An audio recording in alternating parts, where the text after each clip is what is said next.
Wara t-tieni gwerra kien ifforma grupp ta' nisa, dawk li ngħidulhom suffragettes, li bdew jiġġieldu, l-kelma jiġġieldu jiġifieri jirsistu biex jidħol il-jed tal-vot tal-mara.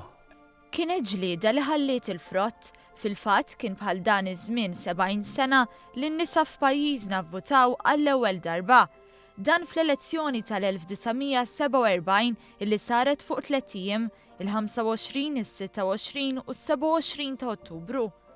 9 xhur wara li għaddiet il-bidla fil-liġi ordinarja illi ta' dan id-dritt, bil-Partit Laburista dak iż-żmien immexxi minn Pawlu Boffa jkun protagonist biex jiġġieled favorih.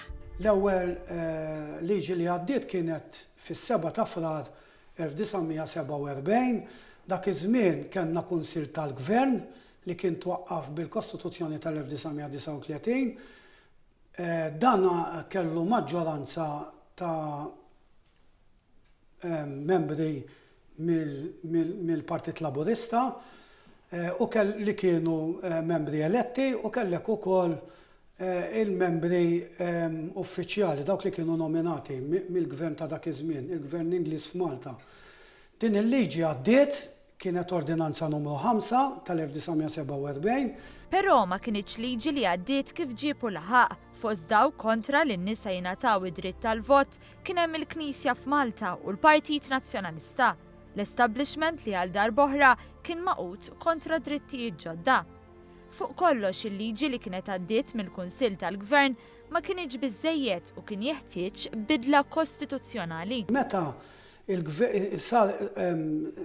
Ingliż aċċetta li ikonna kostituzzjoni ġdida li tirrintroduċi il-Gvern responsabbli, din il-Kostituzzjoni allura qed nitkellmu issa il-5 ta' Settembru 1947.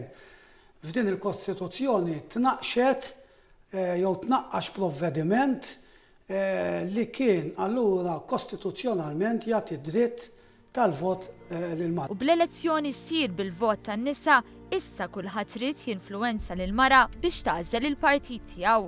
Protagonista kien hemm Agata Barbara li kontestat mal-Partit Laburista u kienet eletta.